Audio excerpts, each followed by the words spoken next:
Assalamualaikum warahmatullahi wabarakatuh. Saya Vina Pujihati dari kelas 6F akan menjelaskan materi yang sudah diajarkan dalam mata kuliah evaluasi pembelajaran.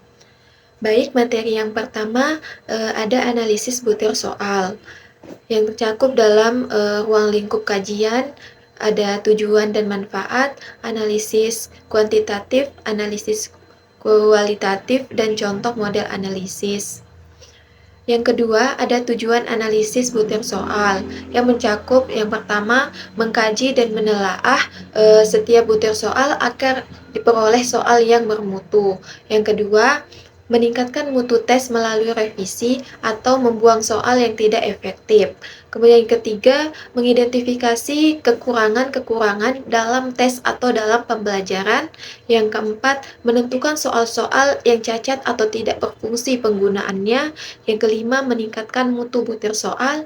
Yang keenam, meningkatkan mutu pembelajaran. Adapun yang ketiga adalah alur analisis butir soal ulangan.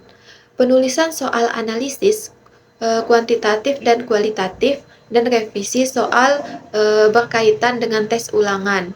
Analisis manual dan komputer selektif soal-soal yang jelek dan analisis kualitatif revisi soal berkaitan tes ulangan, analisis manual dan komputer selektif soal-soal yang baik dan soal-soal di sekolah. Kemudian yang keempat ada analisis kualitatif. Adalah analisis atau penelaahan butir soal, tes tertulis, pembuatan sikap sebelum soal tersebut digunakan atau diujikan. Analisis kualitatif mencakup materi-materi konstan atau bahasa budaya dan kunci jawaban, pedoman, dan penskoran. Kemudian ada analisis kuantitatif butir-butir soal mencakup tingkat kesukaran, daya beda, dan reliabilitas. Baik, materi yang kedua adalah validitas. Validitas terdiri dari yang pertama validitas logis meliputi validitas wajah. Yang kedua validitas kriteria meliputi prediksi dan konkuren. Yang ketiga validitas konstruk meliputi konvergen dan diskriminan. Adapun jenis-jenis validitas, yang pertama yaitu isi. Apakah ukuran tersebut memadai untuk mengukur konsep? Kedua, wajah. Apakah para ahli memvalidasi bahwa instrumen tersebut mengukur apa yang dibutuhkan atau disebutkan namanya? Kemudian yang ketiga, criterion related. Apakah ukuran tersebut membedakan dengan cara yang membantu memprediksi variabel kriteria saat ini.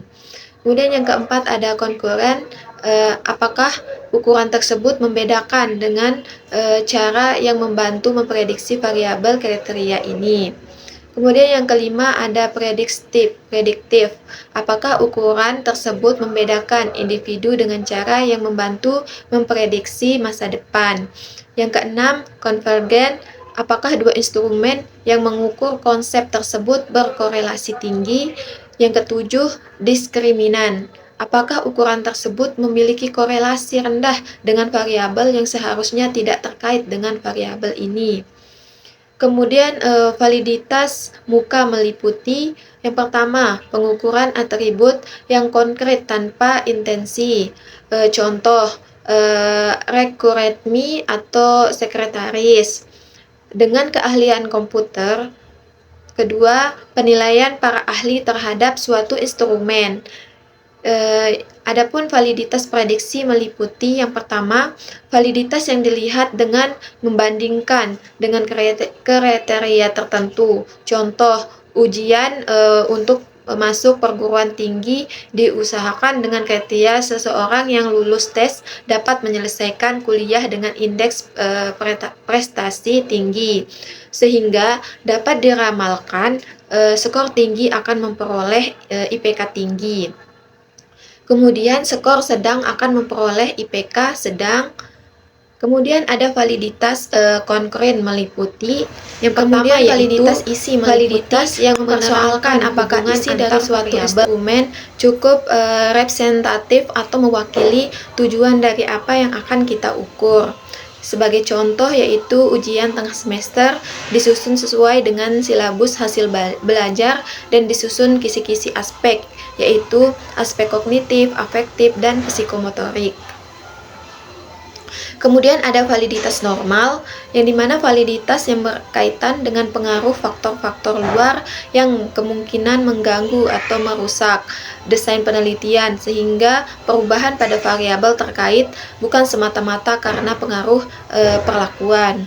Kemudian ada validitas internal, meliputi yang pertama yaitu histori, peristiwa sebelum eksperimen. Yang kedua, maturation, yaitu eksperimen yang terlalu lama, memungkinkan sampel menjadi terlatih. Atau yang ketiga yaitu selection, pilihan sampel yang tidak tepat. Kemudian regresi, terjadi penurunan pada post-test. Ada testing, kesiapan sampel pada waktu tes. Instrumentasi, kesalahan dalam bentuk instrumen terlalu banyak mungkin dan sulit atau mencolok. Yang ketujuh ada measurement, yaitu kondisi pre-test dan post-test diusahakan sesuai. Kemudian yang terakhir ada mortalitas, sampel yang hilang. Cara pengontrolannya yaitu dengan yang pertama yaitu eliminasi variabel, yang kedua randomisasi, yang ketiga matching, yang keempat analisis statika. Proses validitas instrumen, ada 2 tahapan validitas instrumen, soal, tes, angket atau pedoman observasi dan lain-lain. Yang pertama yaitu validitas pakar atau content validity factor, validity atau validitas muka instrumen. Yang kedua ada validitas lapangan atau validitas construct validity. Kemudian validitas pakar, mengembangkan atau membuat instrumen atau kisi-kisi instrumen dan naskah instrumen itu sendiri. Yang kedua yaitu membuat lembar validasi, kemudian membawa ketiga jenis berkas tersebut ke validator atau ahli. Kisi-kisi instrumen yaitu instrumen soal atau angket dan lain-lain. Ada lembar validasi, tempat validator menilai dan memberi komentar dengan jumlah validator 2-7 orang, dan pekerjaan validator tersebut yaitu mencentang atau memberi skor pada setiap item atau butir instrumen yang dinilai pada lembar validasi serta memberi komentar. Kemudian metode validasi atau metode analisis hasil. Validasi fakar yang pertama yaitu metode Gregory, yaitu menggunakan 2 pakar. Yang kedua metode Laushi, yang yaitu menggunakan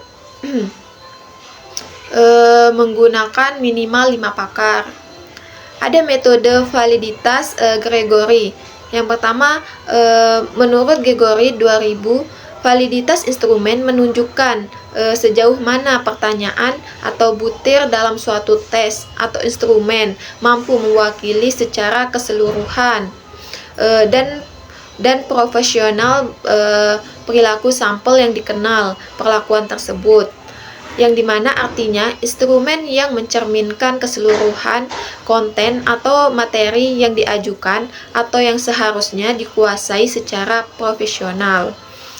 Kemudian validasi lapangan. Yang pertama, menguji coba instrumen, soal, angket, dan lain-lain ke subjek yang bukan subjek penelitian. Artinya, kalau kita penelitian di sekolah A, maka diuji cobanya bisa di sekolah B. Atau misalnya soal tes itu diuji coba di sekolah yang sama, namun pada kelas yang di atasnya, yang sudah pernah belajar materi tersebut. Kemudian jumlah subjek atau respondennya sekitar 20 ke atas. Sebaiknya lebih banyak lebih bagus. Baik, mungkin itu saja presentasi dari saya. Kurang lebihnya saya mohon maaf. Wabillahi taufiq wal hidayah. Wassalamualaikum warahmatullahi wabarakatuh.